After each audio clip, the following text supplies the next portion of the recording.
Hello, everyone. Welcome to the huddle, Monday, November 20th.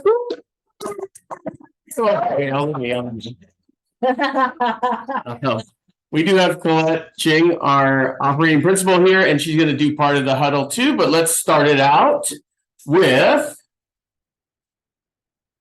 embrace change. True success can be defined by your ability to adapt to changing circumstances. With that, I want somebody to tell me something good. And you have to come to the front. You have to come to the front.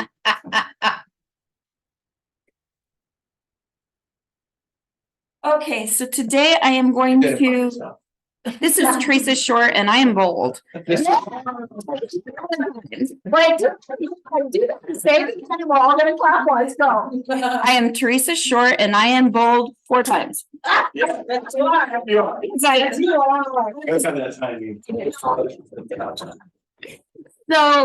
who I'd like to brag on, besides my broker, I really love him, is our PC coaching agents. They have really been stepping up.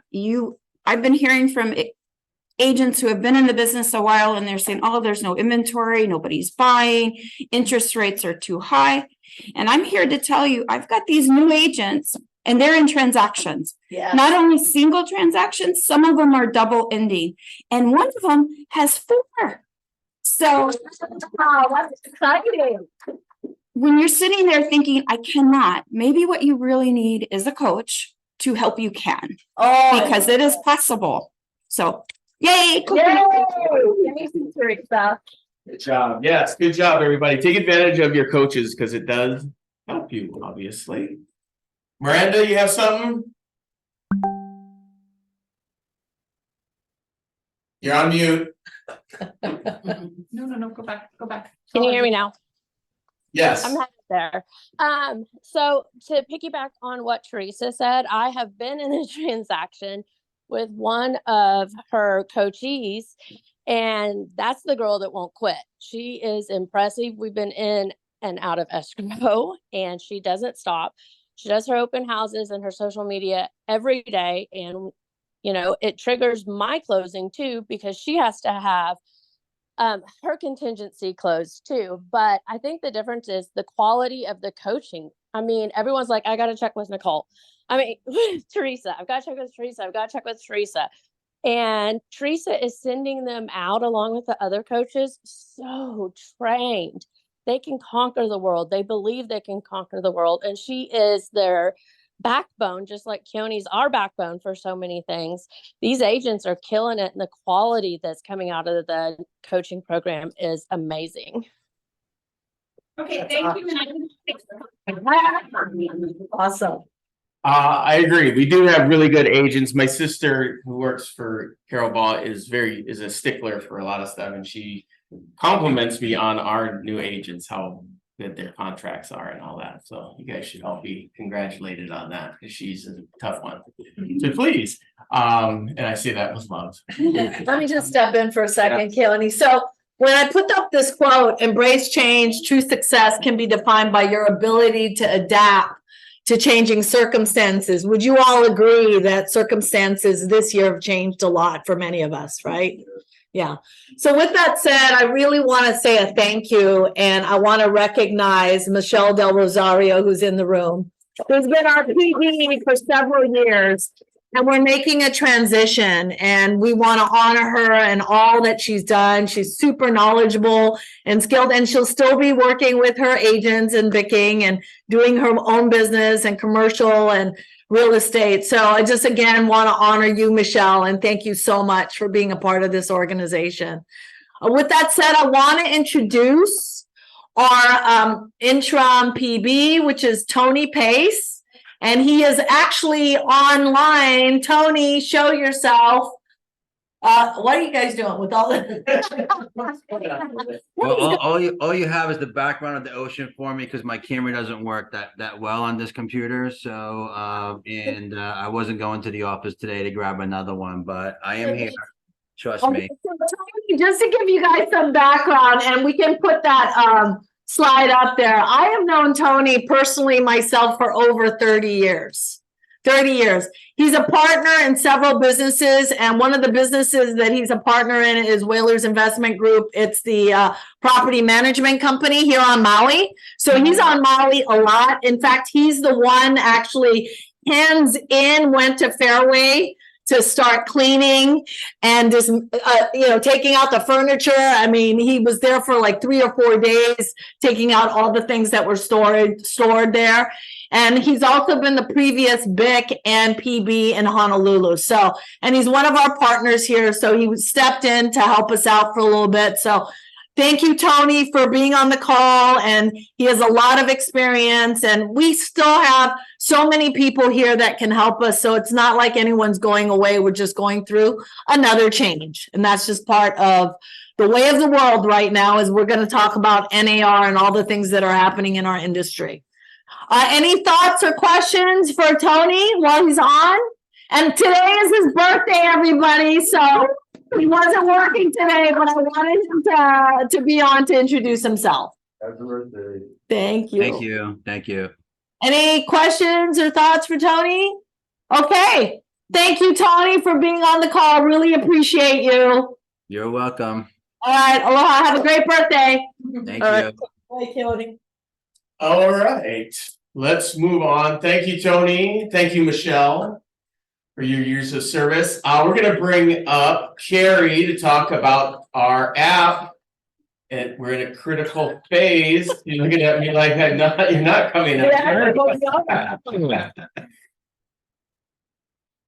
Hey guys, if you have not by now gone to your App Store or Play Store and did a search for KW Hawaii, there's a KW Hawaii 1 app, right? And this time when the Market Center has been sending out notifications to you all, a lot of it has been text messaging, right? That service is actually folding.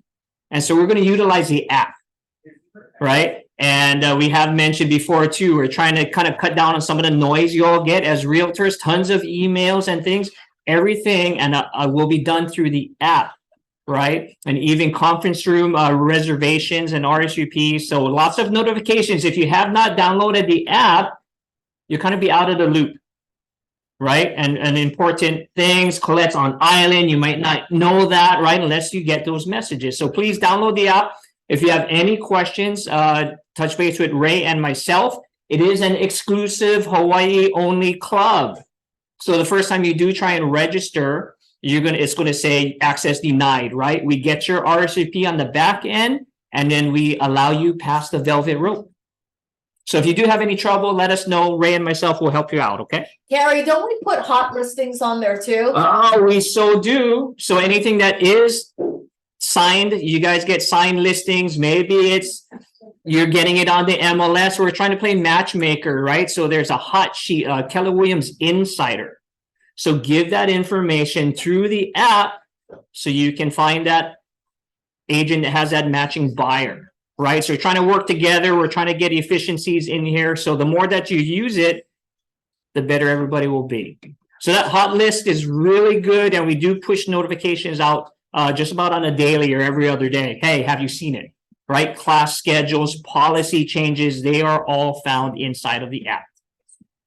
Teresa. On the listing, so if it's not ready for general public, but it is available to be seen by KW, is there something that says don't share this with other people? What is on the app, especially with the hot list? Great question. It's all internal. This is not for external publication. It's just like, hey, Keller Williams, this is our internal hot list. Tells the agent, don't share this with your.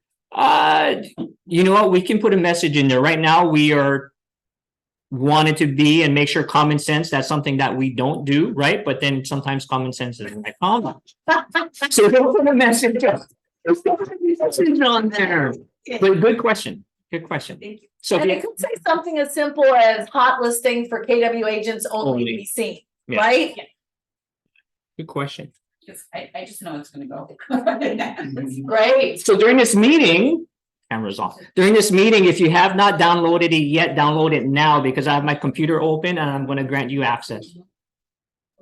Celeste has a Are we question. registering like a home, is it like our same login or we do a? Whatever you want to, whatever's easiest for you to remember. Yeah, good question. Cool. All right, and don't forget to allow push notifications so that you get a signal when things are sent to that app too. And if you don't know what I'm talking about, you'll be asked that and just say yes. That way we'll immediately let you know. And get used to the app because we are going to push more things to the app. Like your intranet is eventually going to be there, right? Mhm. Intranet is where you find all your forms and things like that. Right, Liza? Yes, sir. So, yes, sir. Okay. Yes, that's good. Okay. Moving on. Your dues are due. Remember that you are not going to get a bill in the mail, right? Log on to the like you're going to go to MLS, do the icon that says my MLS or whatever it is. I think it's on that second row. Hit that. You go to that and it'll walk you through and it'll say how much you owe. Now, you're going to have a couple of option ones, right? One is RPAC and one is your community foundation, right? Our community foundation. If you can afford it, I would suggest do that. One's $45, one's $10, right? RPAC is critical to us staying in business, right? All these legal fights that we have over the years, right?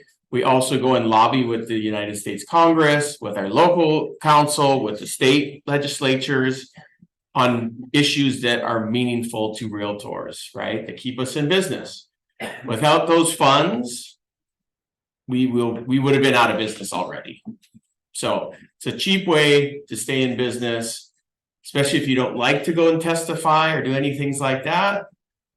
Just give the money and there it goes. So anyway, you'll see that on the you'll see that on your dues renewal. And then remember that you have until the 30th. After that, you will get a service charge. I don't like to say penalty, but you're going to be charged more. So, and then send the proof of payment to Allie. Allie's not here today. Her kid is sick and she might be getting it. And Sasha is off with her kids this week. She is here on Maui, but her kids flew in this way. Okay. Miranda, are you still there? We're promoting Yes, your sir. okay, we're promoting your monthly book club. What do you got to say? I'm about to pull in, but so this book is more than just an incredible book. It just kind of summarizes my personal journey, but please join us because it's going to be about the difference in being tough and being gritty. And there's a huge difference in that. And it's going to be a talk story. And I would love anyone to come and share what it meant to you, how you're applying it, whether it's in your personal life or your business life. And I will have poo-poos and we're going to have a lot of fun. And I would love everyone's version of insight. So bring a friend, encourage you to come out. We're going to have fun. And if you haven't read it, please read it and please take the test. I'd love to go. It's like a 5-minute test at most, but just to see how gritty you really are. And especially through all these changing circumstances here on the island, let's review our test results and let's talk together. Awesome. Sounds like fun. Margaritas. Just checking. I will provide whatever drinks you guys want. You know, I got an insider on that one. So if that's what you want, just tell me what you want and it will be granted. There might be, so there might be. Let's just say there might be. Yeah. There could be. And no, I'm not getting every book I read tattooed on my body, just grit. Just the good ones. All right. Moving on. RJ was having a little bit of trouble with the slides. Oh, okay. He is jumping back. Just remind about the holiday party. holiday party's coming up. December 1st, which is like next weekend, Can you guys believe it? believe it or not. If you haven't RSVP'd, RSVP still? Yeah. We still got room? Yeah. We have over 100 people right now, so there is still room, but RSVP so we know how many people are coming. There's not much room, so they need. No, there's not much room, yeah, so like, there's a few spots maybe left. So please sign up immediately for that. Tomorrow, yes, tomorrow we are having a lunch and learn at the Whalers office in Anapali, starting at 10 a.m. We're gonna have games, we're gonna talk story. It's gonna be fun. And so please show up for that. Please RSVP for that too, because we are getting lunch for that, so we want to know who's coming to that. And I think there's some people coming from this side, so if you guys wanted to carpool over or something like that. It's our Thanksgiving for the West Side agents, you know, who probably had to move like 5 or 6 times since August. So we ordered a turkey from Whole Foods and we're doing a potluck and we're gonna have games and I'm gonna give them an end of the year planning. And so if you're there, you get that as well. Not just for the west side, so if you Yeah, wanna go, just let us know. any support we can for the West Side agents would be great. And remember, it's at the Whalers office, not Yeah. the shop's office, yeah. Yep. Okay, moving on. We talked Holiday about party. that. Starts at 5:30 till 8:30, so. Family reunions coming up. Who's going to Vegas? Yeah. We expect a bunch of us are gonna go to Vegas and we're so excited because we got the 2 Robins. Tony Robbins and Mel Robbins. That's Right? gonna be killer, yeah. Is there a video on there? It's a Yep. video. Yep. There it is. RJ, just click it. And action.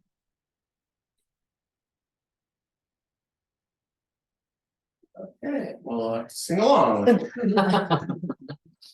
dun, dun, dun, dun. Dun, dun, dun, dun, dun. We gone to the Tony Robbins event. Right? They're great, right? What unlimited power, date with destiny, walk on fire, right? So it's awesome. How many of you have ever heard of Mel Robbins?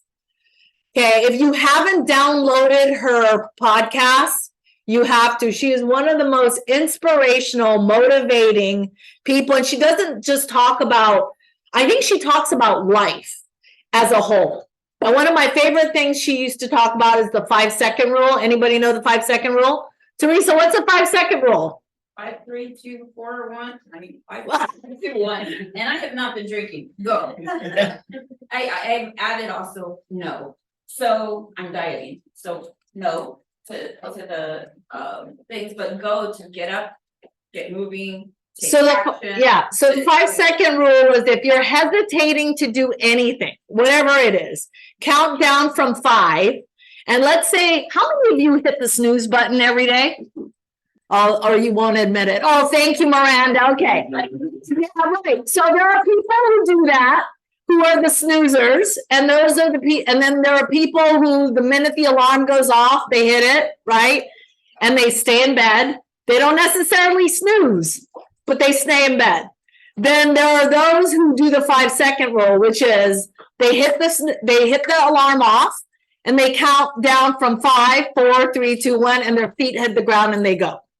So the 5-second rule is just a way to jolt you into action and not, and there's nothing wrong with any of those 3. You just got to decide what you want to do. And they say, sometimes what shows up in there shows up out there.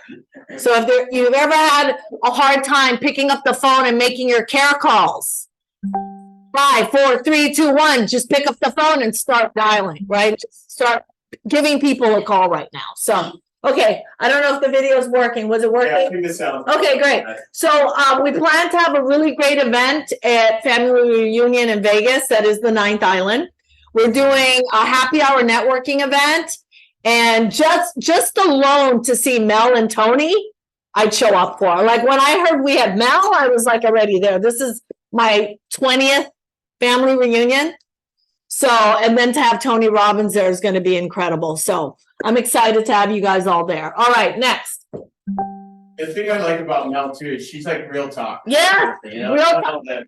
She does the F-bombs like every 20 seconds. Yeah, a lady of my own heart. Real talk. So how many of you, thank you, County, thank you. All right, so now's the time for us to learn what's happening. So I don't know how many of you have ever heard of Simon Sinek?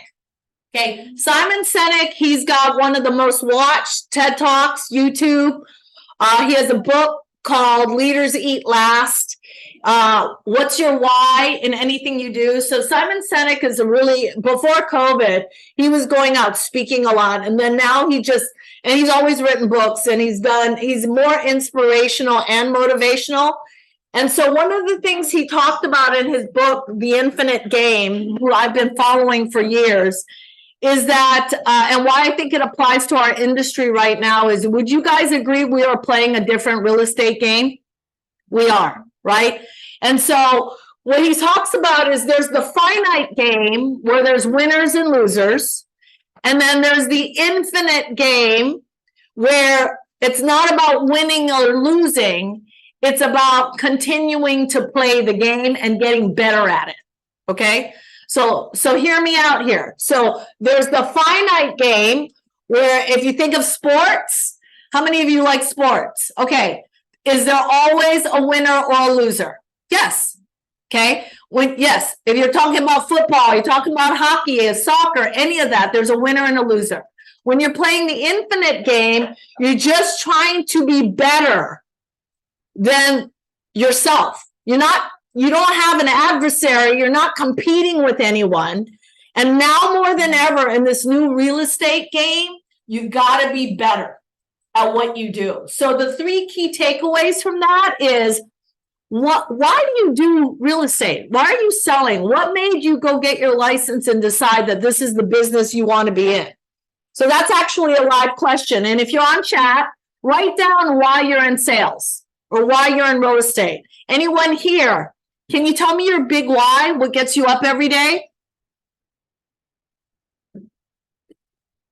You're doing it. So there's a reason you're I here. think like most of us, we like helping people. We probably come from our original job or career was probably in a helpful industry, whether we were nurses, doctors, teachers, hairstylists.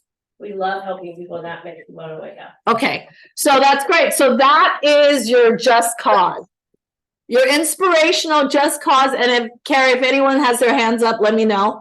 So your inspirational just cause is you're in this business to help people. So that's great. Yes, Teresa. Freedom to design my life. So freedom to design your life. You don't work. No. It means that you're working for that freedom to have the life that you want. And are we a for-profit business? Yes. And here's the thing, we are in such a major business. That is why we're in these antitrust lawsuits, because everyone is going after the real estate agents commission. Yeah. Listen to this. Everyone is going after the real estate agents commission. So why we're having this talk today is at the end of it, you're going to understand the game you have to play moving forward. So you have your just cause. Your just cause is you want freedom. You want to help others, right? And whatever your just cause is, what it is. The second key takeaway from this book is you have to be bold. So I have a saying, if you're just a little bit better than your competition, you're actually a lot better than your competition. So you're all ironically in bold right now. And so one of the number 2 key takeaways from this book is you have to be bold. What does that mean to you? How do you be bold in an industry that is so competitive? I'm going to go through some numbers with you today about what's happening in Maui, what's happening, how many year-to-date sales we've had. And the way we got to play this new game is you got to win more of the deals. You've got to be up to bat with more of the deals. You got to get on those listing appointments. You've got to get on those buy side. You're being interviewed every single day. So how do you be bold? the third key takeaway from this book, and so if you've not read this book, you should read this book or get it on Blinkist. Do like I do. I can't read 15 books a day. I mean, a month, not a day. That'd be crazy if I read 15 books a day. 15 books a month. So what I do is I have all these apps. I read a book, I can listen to a book, and then I have another way to just look at the book and get the key takeaways. So the last one is, who is your worthy adversary? In real estate, you know who your worthy adversary is right now? Who do you guys think? Ourselves, It's yourselves. Why? Why are you your own worthy adversary? your mindset, it'll kill you every time. Thank you, Teresa. It's your mindset. So right now, as the market has shifted, you have to have a mind shift. And I'm hoping that is what Bold is doing for you, is creating the I can instead of I can't. All right. So right now you have, I mean, Teresa said she's got new agents doing business. Why do you think new agents are having an easier time doing business than maybe somebody a little bit more experienced? Less bad habits. Less bad habits. It's all they know. They're fresh. They didn't know it could be easy. See, I think the biggest setback for agents that come into a hot market is they don't know anything else. So when you come into a market like I did back in the day, when it was a tough market, I didn't know it was a tough market. I was just lead generating and getting business, and everyone's like, how are you doing that? I go, I don't know, it's a numbers game. I figure I just talk to as many people, I'm going to get up to bat. And then I get up to bat, then I get those ratios turned, and then I get a listing or a sale. So when the market became really hot, I was like, what? This is easy. And what happens when the market gets hot, everybody? You've got a lot of agents getting in the business. So it says this in the shift, is that the minute the transactions are reduced, number of agents will be reduced. That's just the way it is, right? So from this book, I want you to think about, what is my worthy cause that gets me up every day? And if it's helping people, how do I get better at helping people? Okay. Second is being bold. How do I be bold in a market and stand out from the rest? Okay. And who is my worthy adversary? What do I need to do as an agent to be better and give more service, not less service? Right? Okay, great. Let's move on. Any thoughts on that? Okay, cool. All right, so here's the real estate outlook. So I was really fortunate because I was in front of Chief Economist Lawrence Yun a week ago in San Antonio, Texas. And I went to this event, and I didn't know he was speaking, but I was very excited he was speaking. So I want to look at the state of the industry on a local level first. Let's pull up the numbers.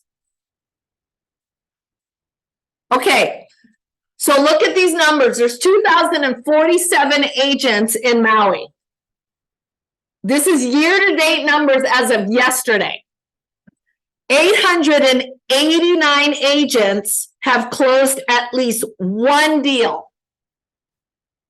103 of those agents were from Keller Williams Realty Maui. Yay! Yay!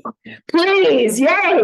That's 11.5. And why I'm saying yay is I trust that when we give you education and training, you're out there trying to go at bat and doing more and getting out there in front of more and more people, right? Next is 542 agents have closed 2 or more deals in 2023. 64 of them were Keller Williams Realty Maui agents. For you guys, that represents 11.8% market share. Okay. 207 agents have closed more than 5 deals on this island year to date. 28 of them were Keller Williams agents, and that represents 13.5% in market share. Yay! 170 agents had at least one closing in October. 22 of those were Keller Williams Realty Maui agents. I'm telling you guys, it's fierce competition out there. And all it's saying about you is you're more educated, you're more trained, and you're offering probably, not even probably, definitely more value. And what I want you to walk away with today is how much more value can I bring in 2024? Because the ideal number we want in market share on any state or island is, what do you guys think? Guess what? It would say that a lot of our agents are doing the business. 50. 50%? That's high. That'd be- I'd love 100. Yeah. But why not 20? 15 to 20. 15%. If we can do 15%, that means we are getting at least a 3 out of every 4 deals. We're going up to bat. We may not close it, but we're at least going up to bat on a listing or on a buy side. Okay, the next thing is 230 Keller Williams Realty Maui agents represented listing side transactions. That represents 12.9% of the market. 253 Keller Williams Realty Maui agents represented the buy side this year. That represents 14.2%. And then 66 Keller Williams Realty Maui agents dual-sided a transaction. That represents 3.7%. Well, you have different numbers up there than I'm reading. Oh, no. Okay, the 417. That's the number I don't have. Okay, 417 number of transactions with Keller Williams Realty Maui. See, it's not here. That represents 20. Oh, that's why. I was widening it because I'm blind. Okay, 417 number of transactions with Keller Williams Realty Maui agents representing 23.3% of the market. That's awesome. Give you guys thumbs ahead. Okay, so what does that tell me? What does that tell you? You're hustling. You're hustling. You're hustling and you're actually converting. And some of you are doing 3 or 4 transactions a month in a market that is super tough. So if you can get through it, this is what I'm saying. If you can survive this market, you're going to thrive. Because I'm going to present to you what NAR forecast is going to happen in 2024. Okay, so let's look at some statistics really quick. Okay, so high borrowing costs from Fed. Okay, so one of the things that happened this year was what? Interest rates were the highest it's been since 22 years. 22 years. I got in the market when interest rates were double digits. So to me, anything that's a single digit is a deal. But those of us who came in the market when it was 4 or 5%, you guys are like, oh, it's not that big of a deal. Because you can always refi in a couple of years, right? So the highest interest rate went up to as high as 8. So will the Feds raise the interest rates anymore? Unlikely. I think they're going to stop. Okay, move to the next slide. Okay, I have fun doing this, but not really. Okay, all right. So here's what happened after the interest rates were raised. Home sales slowed down, right? Commercial real estate transactions are down. Commercial real estate property prices down. Banks in a mess, as we saw what happened in the beginning of the year with all the banks, consolidations. Economic slowdown. Interest expenditure of federal debt rising. We were trying to get the consumer price index down. And then, unfortunately, Maui also had fires. So it was the perfect storm across the country, period. And then we, unfortunately, had the fires. Okay, let's go next. Okay, so pre-COVID, so during COVID, we had weaker home sales, right? And then right after COVID, what happened to Maui? Took off, right? It was crazy. Like during COVID, we were all like, how am I going to pay the rent? How am I going to pay my mortgage? What's going to happen? no tourists were coming in, no one's gonna buy, and then we took off and we saw an increase. So from pre-COVID, year to date this year, we're down 21%. But what did we go up during COVID? 25. So 25 to 35 in some states, right? So if at COVID, right after we were at 35, let's call it, and now we're down 21, where are we really? We're still up in terms of appreciation, not units, but prices are still high, right? Inventory is low.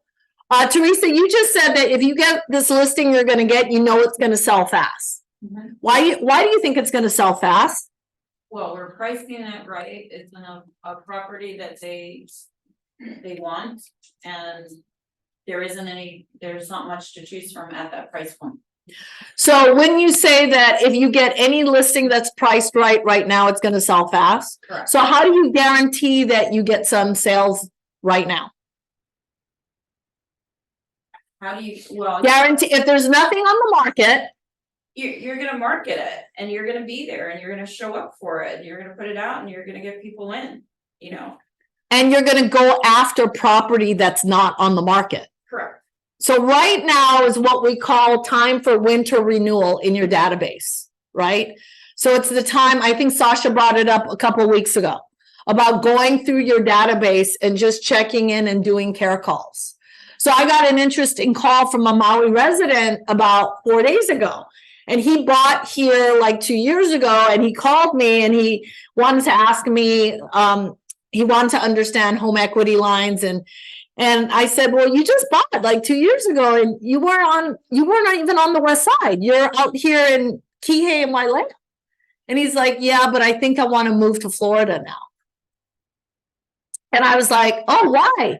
He's like, well, when I moved here, I didn't realize the taxes were so high, and we're retired and we have to keep up with that. And I know I can just get a lot more quality of life and no taxes in Florida.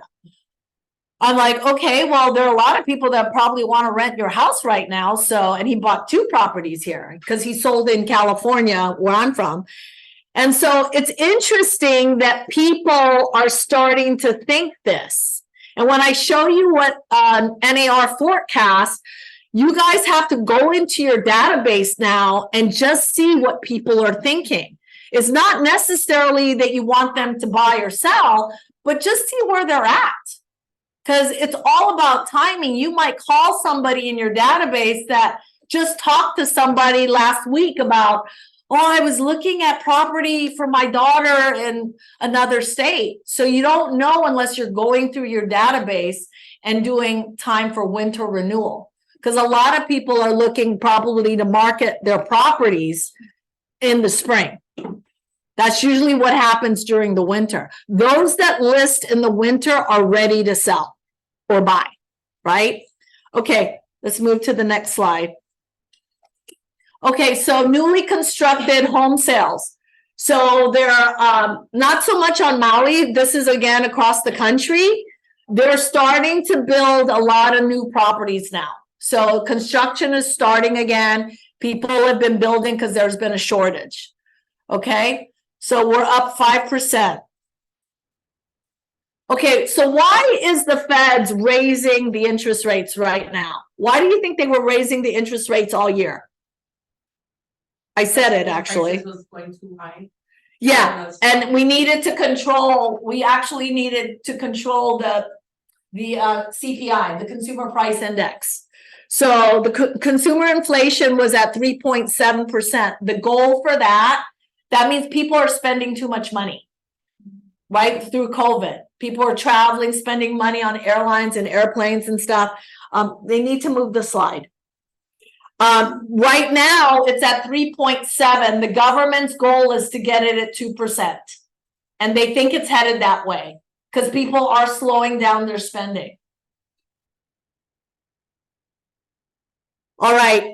Okay, so here are some key items. I'm sorry it's not up on the video screen. So here's some price growth by key terms. Here's what's growing.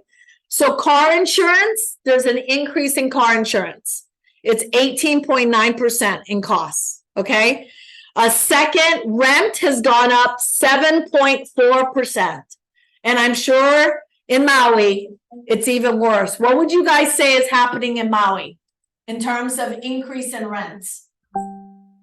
It's 15%. Yeah. 15% from last year before the fires? Yeah. So we have to know these numbers, right? So across the United States, it's 7.4. We've already had a shortage in Maui. And now the fires caused an even more shortage. And that's why I was telling my friend, I'm like, hey, here's the deal. Why don't you just rent the house? And he goes, well, I don't want to jack it up. I go, I didn't tell you to jack it up. I just said rent the house. There are people that need it. Get whatever market rent is. And don't buy in Florida. Wait a year out till you figure out where you want to be in Florida. Because right now you might tell me you want to be in Hollywood, Florida, but you may decide that's not where you want to be and you want to be in Fort Lauderdale or Boca or wherever. And he's like, okay, that makes sense. That's a good idea. Okay, and then we're gonna do a quick transition where I'm gonna control the slides, so just give us one. great, no problem. Okay, lodging away from home, so hotel, Airbnb has gone up 7.3%. Hotels, I mean, I know I'm staying at a hotel right now and I'm looking at their prices and it's you know, we say we want people to come.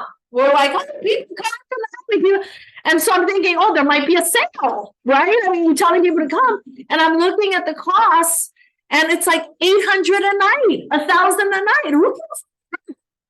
But it's happening, right? It's happening because we don't have as many people, prices are going up. The cost of keeping people employed is going up, right? So that's Airbnb, food across the US, and then you talk about Maui, right? Across the US, it's gone up 3.7% in food. And I'm sure Maui's more expensive, right? I mean, you're buying eggs for $8.99, right? $9. Time for me to buy a chicken. Okay. Yeah, gasoline 3.0, electricity 2.6, clothes 2.3, new car 2.5. Medical services is gone down, negative 2.6, and airfare has gone down because people have stopped traveling. They stopped the after COVID traveling. So that's gone down 13.4. Okay. So these numbers are all from NAR on what's happening with the consumer price. Okay, great. Why do I keep doing that?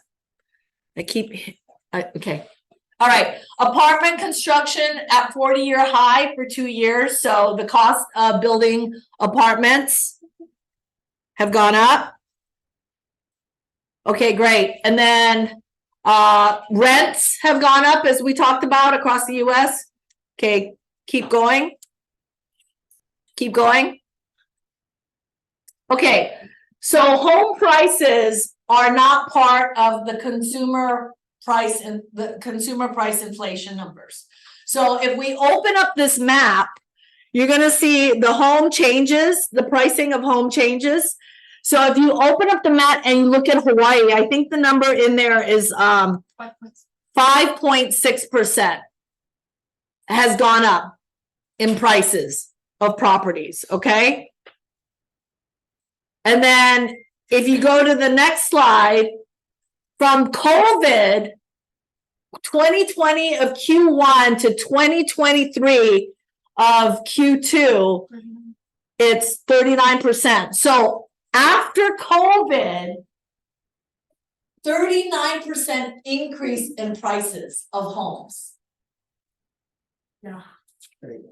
So we have less inventory, but prices are still high. And what we're finding is more people are using cash to buy property. Their money is not making any more money in the bank. So they're like, why am I going to pay 7% interest when I'm only getting 4%? I might as well go put the money on a down payment, a bigger down payment, right? Okay. And then, so yeah, cash sales. So more people are spending more money, using their cash.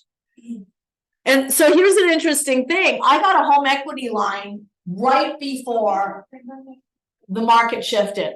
Cause I just wanted to have a home, and I've never used one. I've had 5 of them. I've never used any of them. And my daughter's college tuition isn't going down anytime soon. So, you know, and I was spending cash. So I was like, wait a minute, let's just do the numbers. I use an equity line. I'm just giving you an idea what other people can do if they have an equity line on their property. And that's why my friend called me, because he does, and he's asking me, he goes, so if I use my equity line and then I go buy this property in Florida, I go, you understand that you will only pay interest in the first 7 to 10 years, but then you have a balloon payment. So you have to pay the equity line off. He goes, oh, I don't get to just keep using it. I go, no, that's not how it works. So you have to make sure people understand what a home equity line is and how to use it. In my case, for instance, if I were to write a $50,000 check to my daughter's college tuition, it's going to cost me whatever, 351 interest only for 7 years. And I might have 60,000 sitting in a CD that's getting 4%. If you guys see where I am right now, what am I really paying for that money on that college tuition? What am I paying? So I have a CD sitting at 4%, the exact amount of money I just wrote a check to the, I'm gonna make you guys do math today. And I wrote a check to a college for 60,000 cash, like it's not a student loan.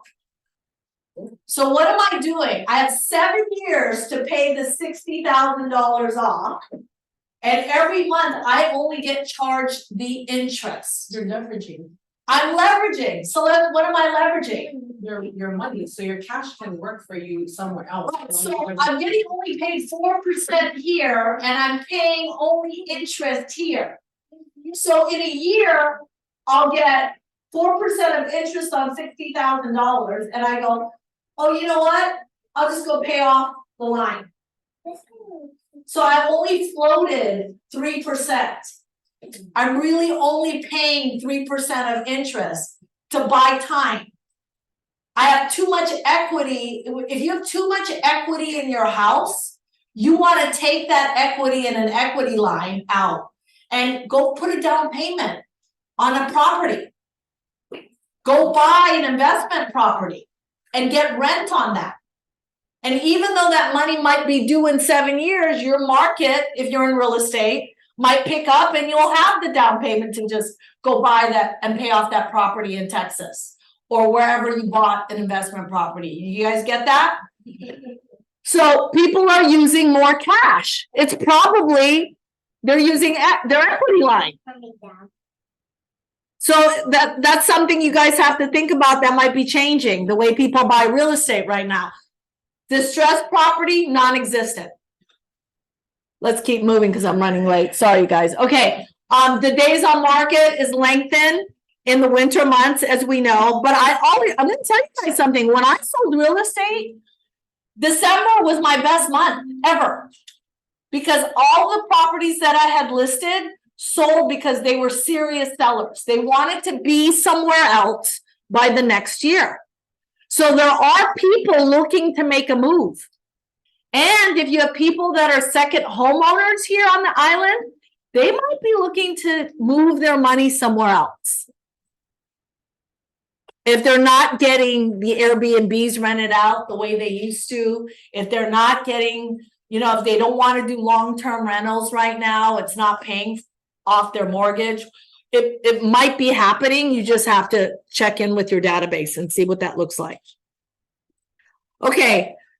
Average number of offers received on a property are still multiple offers. So average number, according to NAR, is 2 to 3 offers on a property. Still, right now. Existing home inventory, it just shows you the graph, and I'll send this all to you guys if you want it. Okay, the job market, well, we're before COVID, We had 4.5 million more jobs from pre-COVID. And now unemployment has gone down. So we're good on unemployment. Let's keep moving just because we're running short of time. I want to get to the key. Oh, get to the 10-year. Okay, so I learned this trick, which I didn't even realize until the NAR guy said that. So anyone ever follow 10-year treasury yields, bonds? So here's the trick. Whatever the yield is at the time of a month, so call it right now, it's 4.5% is what you get on a 10-year treasury bond. Your interest rate is 3% above that. Always about 3% above that. So that's how you know what your interest rates are going to be. So whatever the government gives you on a 10-year bond, he said, your interest rates will always be about 2.5 or 3% above that is your indicator where interest rates are going to be. I was like, he's like, yep, that's the deal. Yeah, it was amazing to me. So let's get right to the key takeaways on the forecast. This is what you're here for. Okay, so here are the key takeaways. The first one is that 30-year fixed rate to be 6% or 7% by early spring. That's good news. That's good news. So I would start sharing this information with clients and having this conversation. I was at a party on Saturday and I was talking to some agents. Of course, you have a real estate party, you're going to have real estate agents. And it was really interesting because they were independent, not with any of the major players. And they're challenged because they don't know what's coming up.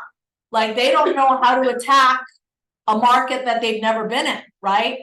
So I said to them, I'm happy to share what I'm going to be training and teaching our agents and helping them get through the next market. And then I started thinking about the infinite game thing I was saying to you guys. How do we as a company be bolder and offer more value and get ahead of this in 2024 before everybody else figures out how to navigate the market?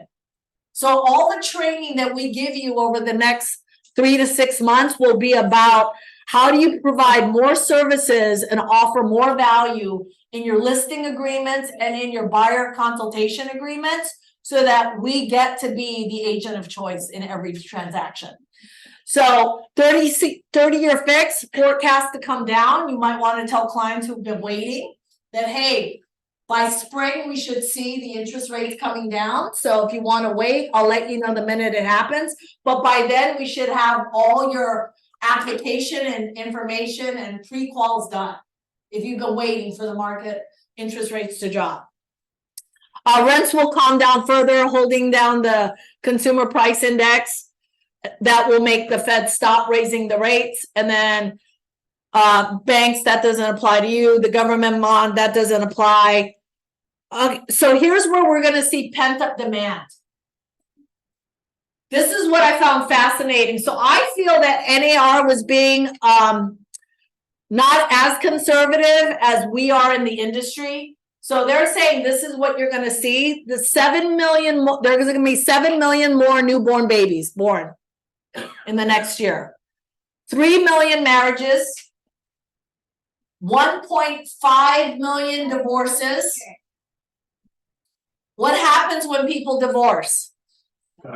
They got to sell and buy, right? So 7 million turns 65 years old. What that tells me, 7 million that turn 65, they have the most money. They're the baby boomers. They hold the most amount of wealth out of all the generations. And what they found in NAR was that this year in 2023, the average age of the first-time home buyer went up from 30 to 38. Wow. Because of the interest rates. 38 years old and up or more established. Where the younger generation, they may not have the money or the down payment was eaten up by the interest rates going up even 1%, right? 4 million deaths. That's a guarantee, right? 4 million new jobs and 50 million job switches. What does that mean to you? That there's going to be over the next 2 years pent up demand and listings. And you know how Dan has the real estate planner community for people that are 65 and up? If you haven't taken his class or attended his workshop, you should. Because that is going to be the next generation that buys for their kids or sells their property to downsize. So I was on the plane coming here and I was talking to this lady and we were sitting right next to each other and she's like, we were talking and I don't even know how we got into real estate, but I go, so, you know, are you from LA or are you coming back to Hawaii? Excuse me, I'm going to sneeze. Sorry. And she's like, oh, I'm from Honolulu. And so I said, where do you live? She goes, I live on the west side. I said, oh, that's great. And she goes, yeah, I'm so tired. I just want to get home. And she goes, she was away for 3 weeks visiting India. And I was like, oh, how cool. I was by yourself. And she's this short Asian woman. She's so cute. And she goes, yeah, I was traveling by myself and I met a group and it was a tour. And I'm like, that is so good for you. And she goes, yeah, you know, I took care of my husband for 7 years. And I took care of my mom for 7 years. And then it was my time. And she said, and I sold my house in Manoa. And I bought my son, and I'm getting to a point of real estate. She goes, and I bought my son a place in Boise. And then I already owned the place in Kapolei. And I said, oh, who's living in Kapolei? And she said, oh, I bought it as a rental. And then when my mom died and my husband died, I was like, I don't need this big house in Manoa. I'm going to go live in the rental. So the whole real estate planner community is about thinking ahead. It's about talking to these people that are 65, that have a lot of equity in their homes, to think the future, like what's that going to look like? And this lady must have been like 75, I'm guessing, you know, I can't tell. She looked great. She was in great shape. And she already thought that way 10 years ago. Like she bought it as a rental, not intending to live in it, but to provide cash flow for her when she retired. I said, so are you retired? She goes, no, I still work. I go, why? She goes, but I love my work. I get to consult a board. It's like a medical board of something. So I was like, oh, that's so neat. So when they say there's 77 million people turning 65, they're going to be looking at their investments over the next 2 years to set themselves up for retirement. NAR believes that there's going to be 4 million transactions next 2 years, each year. We're coming down from 5.5 million transactions. So this is all of the United States, right? So the thought is, we can keep moving on because it's already 11. So the thought is, yeah, leave it. Thank you. So the thought is how do you guys want to approach 2024? So in the shift, when I teach the shift, I tell you guys there's 3 types of people in a shifting market. There's the optimist who thinks the market is never going to change. Okay. There's the pessimist, which is the sky is falling. No one's ever going to buy another house or sell a house again. And then there's the last person that is the realist, which is really the opportunist. And so there's a quote up there. It says, dear optimist, pessimist, and realist, while you guys were arguing about the glass of water, I drank it. Sincerely, the optimist, right? So there are going to be people speculating about this lawsuit that's happening with Sitzer. How many of you guys even know it or understand it? How many of you know it? Okay. How many of you understand it? No hands, a couple hands. Okay. So the thing you need to know about this lawsuit, and we're years away from it being settled, mind you. And I want you to get ahead of it. Okay. We're years away from being settled, but I was in a meeting 3 weeks ago in San Antonio, where all of us are owners of brokerages. And we're like, we have to do our agents a favor and get them set up for whatever way it turns, it's still gonna be an issue. Because what they're fighting for is the agent's commission. They're saying that a buyer's agent should not have to be paid by the seller. You guys gotta wrap your head around this, because you guys have to understand, guys and gals, you have to understand when you're sitting in front of a consumer, it's already starting to happen. Consumers are already questioning your value as an agent and who should be paying for that commission. So gone are the days when I was in real estate where it was a guarantee I'm gonna get paid. And when I left Hawaii, Hawaii was 6%. I went to California and I was up on listings and they're like, oh, it's negotiable. And I'm like, no, it's not. And then I'm like, oh, yes, it is. My broker's like, I don't know where you came from, but it's very negotiable. I was like, no, I came from Hawaii. It was 6%. Or that's what I thought, right? And so the reality is if you're representing a buyer, we have to offer more services. We have to offer more value. So my question to you is what does your buyer's agreements look like? Okay, so here's stats. So right now, NAR puts out a report every year. You guys all should get it. It's downloadable. It's free. It's called the NAR Buyers and Sellers Home Guide or something like that, right? And you get it every year. So down payment, 0% of down payment from a buyer was 16%. 1 to 5% of down payment was 22% of the buyers that had 1 to 5%. 16% had a 6% to 10% down payment. 20% of buyers had 11 to 20%. And then 26% of buyers had more than 20%. The report is called The Profile of Home Buyers and Sellers. The profile of home buyers and sellers. Okay. So what do you need to know? So on the home buyers challenges, it said finding the right property was 61% of buyers. The hardest part of buying and being represented by an agent was finding the right property. So 61% of the buyers said that was the hardest part. 38%, only 38 said saving for the down payment. So they found it harder to find the right agent, to find them the right home. 68% agreed that it was harder to find the right home than it was to save for the down payment. 38% of the buyers said understanding the process was hard. 38%. What does that say to me? What would it say to you if 38% out of 100% of the buyers said it was, 38 of them said it was hard to understand the process? They're not educating them. So there's do the math, Colette. 52%, right? Adds up, no. 62%.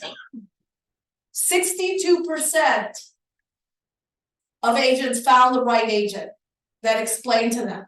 So the opportunity is to capture 38% of the buyers out there that were with other people that felt it was so difficult understanding the process. So what does that say? Your buyer's consulting agreement should show the exact process of what it's like to buy a home from A to Z.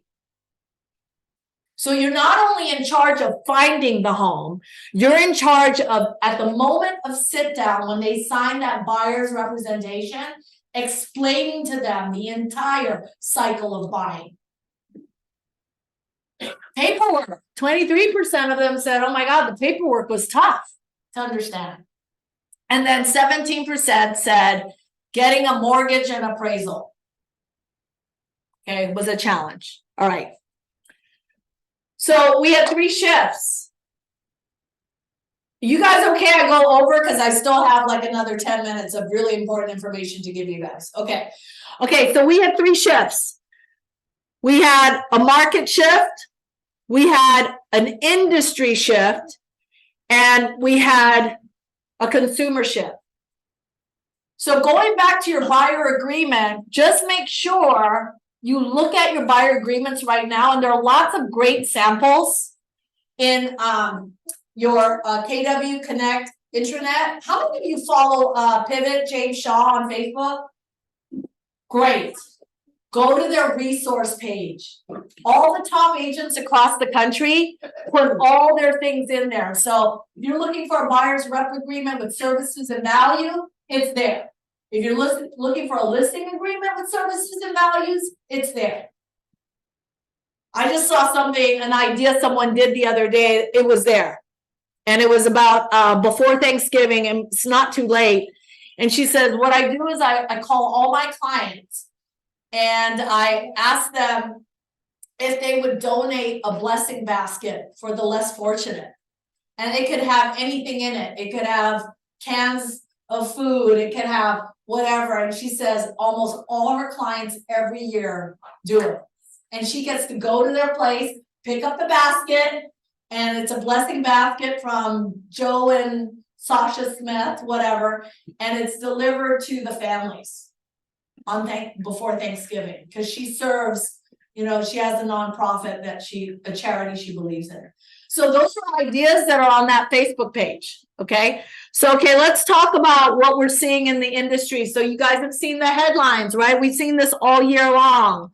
Let's keep moving forward. So it's not like it's a secret. Interest rates are up, inventory's down, right? Lawsuit shakes up the industry. Okay. The instability of the banking industry, commercial real estate, surplus. Fed rapidly increases rates. So those are all industry. So these are all industry. Changing role of agent. That's what I want you to look at. Homes under management versus transactions. Okay. Consumer, increased customer. These are the ones I want you to look at for you as agents. Changing role of the agent. Homes under management versus transactions. Consumer, increased customer power and demands. Okay, this all applies to you as an agent. The last one, rapidly evolving technology landscape. Very important. Okay, moving on. Okay, so you guys recognize some of these names, right? Okay, so these are all real estate companies that have a strategic partnership with a technology company. So is Lowe's a real estate? What? They provide to the real estate house stuff. So yeah, and so one of these brokerages, I'm not going to say who, partnered with Lowe's. What do you think that is? Why would you throw a real estate brokerage or brand partner with a home Lowe's, a building? Why do you think? Marketing? Increase the reach. Lowe's. Lots of service providers work at Lowe's and can refer. What do Lowe's do? What do they do for any homeowner? Teach them how. Materials, building, renovations. So how smart is that? Because what we started to see, and this was back in 2015, 8 years ago. Okay, and you see KW there because we partnered with a lot of strategic companies. Okay, let's go to the next slide. This is what happened 5 years later. All the real estate companies started to strategically partner with anybody who had anything to do with households. Okay, and so why this is important to you, go back to the first slide. You see Zillow up there, right? You see Julia up there, right? American Family Insurance is up there. Okay. Berkshire Hathaway is up there. Okay, go back to the next slide after that. So now you're seeing all these companies, technology connecting with each other, and I have a point to all of this. Let's go to the next slide. Why is that? What do you guys take care of? So somebody give me how many units they did last year. Anybody? Give me how many units you sold last year. Yes. I did 12 in Utah, so. That's okay. You did 12 units in Utah, okay? How many households is that? At least 12. That's at least 12 households. How many households are connected to those 12 families? Could be hundreds. Could be hundreds. So think about your database in that exact way, everyone. Why do you think we've been telling you guys to do the 201 Plus Club? Because what we found is if you have at least, how many, Karen? 201 people, households in your database. If you have 201, you will increase your business by at least 25% more. Because those 201 households are connected to another 200 plus households. So the point of showing you the technology and the brokerages, and Zillow is in there, is that's what they want. They want the database to the households. You own the database to those households. So part of your communication in 2024 is you've got to promote yourself through social media, through some media, through calling, through texting, every way you can to be the real estate agent of choice. And what it is that you know and can bring value to the services of selling a home or helping someone buy a home. So here are the 3 key bets. It is not going to change that the consumer is going to have less power. They're going to have more power. And how they have more power is they're going to access you and find you through what method. You have to decide what method that is. I would hope that anyone calls you or texts you and says, hey, Liza, I'm going to, I'm looking to buy a home, and you call this person, Liza, and you don't know them. What's the first thing that should come out of your mouth once somebody picks up the phone and calls you? I'm always curious as how did they find. Exactly. How did you hear about me? Because you need to know what is actually working. Was it through radio? Was it through social media? Was it through word of mouth? Was it through an open house? Was it through Maui Food Bank? What was it from? Right? Agents remain the primary. This is the good news, everybody. Agents remain the primary relationship in the transition from transactional to home ownership. So you can't look at it as a transaction. You have to look at it as a relationship. And as a relationship, you're going to need to service the whole relationship. No more is it going to be good enough you help them buy and you help them sell. You're going to service the whole transaction, even after the buy and the sell. And what will that look like for you? Right? And it could be something as simple as you provide them a good deal on an insurance. That you've talked to your insurance agents and you found out that you've got great insurance, homeowners insurance, or after the fires, you heard about this new insurance, or whatever the case may be. You could talk to them about home warranty. You could talk to them about their air conditioning. You could talk. You're not just servicing the actual buy and sell. It's the whole ownership of the property. Agents will need to show services and value to the relationship in order to earn the commission. And it will be negotiable. And the reason why originally in the beginning at the NAR, it showed the buyer's down payments, because NAR is trying to increase the business that you get. So they're fighting for 2 bills to come into effect. One matters more than the other. The first one, which I would love in my lifetime that this happens, and it hasn't changed in 20 years, it's the when you sell in the capital gains. So currently, right now, how much does an individual have when they're of age? I don't want to say the age, but when they're of age and they're transitioning, what is their deduction for a single person? Yes, yes. Is it 250? So it's for married, so you guys need to know this, for a married couple, it's 250. For a single person, it's 150. They're trying to double it. Would that be great or what? Yes. So NAR is trying to get into a bill that says for a couple, it's 500,000 over the age of 65. And it's 300,000 for an individual. That would change the way the inventory, you would get more inventory because of that. Because then people wouldn't have to pay so much gains when they trade up. The second bill they're trying to come in, that's not getting as much votes as the first one, is that if you're an owner of 5 or more units and you're willing to sell 2 of your units, let's say you own a bunch of homes or whatever, they will give you a lower interest rate to sell the properties to be taxed on. They're trying to incentivize across the country, incentivize more listings. That's what they're trying to do. And make it and give an opportunity for more affordable properties. Okay. All right. So now what? So that was the 3 key bets.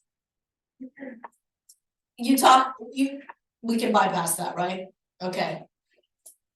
Talk to me about it though, if you got any Yeah. questions. It's So can I tell the yeah, go ahead. So really quickly, your database, right? Mark King was here. Anybody join us on Oahu? How many pieces of contact information did he have in his database? He sold for millions of dollars. Anybody on Zoom? There was only 360 some odd contacts in his database. And so like Colette said, it's relationship, right? So use command or whatever database you're using, you have to build relationship and follow up. Right. So quick story was I helped an agent move her data into the database. There are 1,600 leads, online leads. And then a week later, she's like, nothing's happening. It's not working.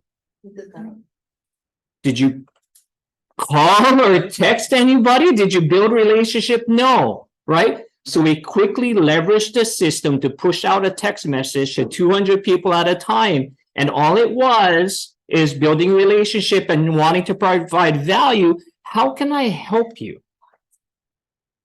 200 people on Wednesday, Thursday, Friday.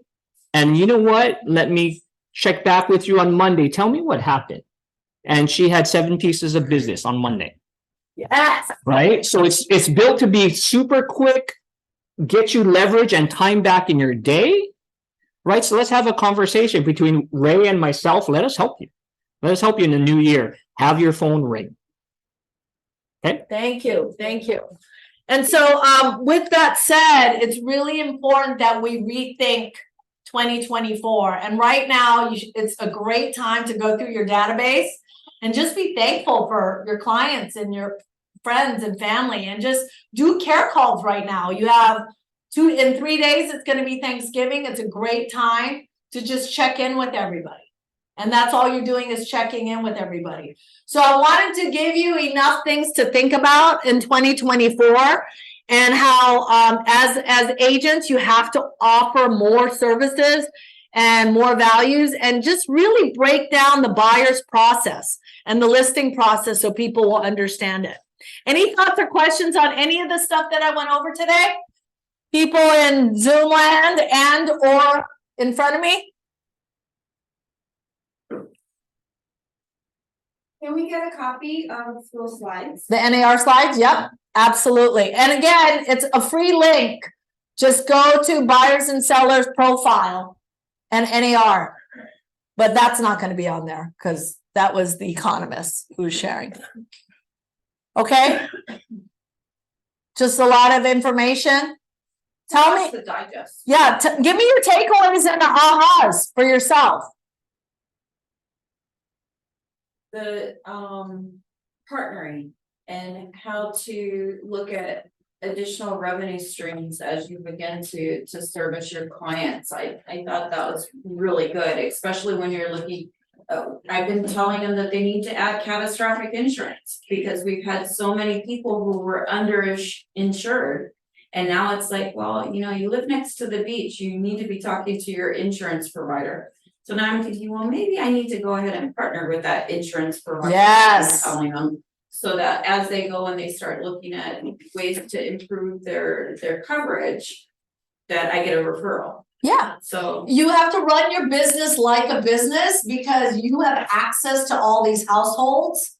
So allow that, that's a great partnership, yes. I was just gonna add on to what Rachel said. Gary Keller was speaking in his recent podcast. If real estate is the bus, there's a lot of people that get on the bus when it starts to move, and that's Home Depot, loan officers, just everybody. Yep. Takes the ride with you. And thank you for mentioning the podcast. Everyone has got to listen to the MREA podcast. It is the #1 podcast now in business, in real estate, and he'll give a lot of great advice on there. So I love what you guys have said. Yep, Liza? Piggyback on the MREA podcast, we're in bold, and you know, we need to redeem ourselves from a foul. They have the old one that was being by the CEO, but and there she's encouraging us to do MREA. And one of the episodes has Cody Gibson Yes. on there. He And just again, it's about mindset. Let's not be the Debbie Downer with the industry. We want to be realists for 2024. But when he first started the industry, his mentor said, "Hey kid, if you sell a house a week, you'll be okay." So he thought that was the standard. Until someone told him otherwise, and then it did affect his business. So again, just a reminder, it's all about your mindset. So let's stay in a positive place. Yeah, absolutely. Absolutely. Really good takeaways and points. Yes. And who else? Remember what Bold says, what you focus on expands. So if you're focused on doing business and helping others and being of service, that's what's going to come your way. If you wake up every day and go, how can I help someone today? How can I contribute? It all comes back to you. And all of a sudden, it's not a coincidence. You start attracting that very thing you were putting out there, right? So you have to have a mind shift. And when you shift your mind, they'll change the way you look at things, and the things you look at will change. In every market, there's always an opportunity. Every market. I haven't seen one market yet in my 30 years of being in the industry that when the market went down, it didn't go up right away, right after. Because that's just the cycle. So look at the market share, look at what our goal is to capture 15% and just be better than yourself than you were this year. And you'll be a lot better for next year. All right, thanks everybody, appreciate it.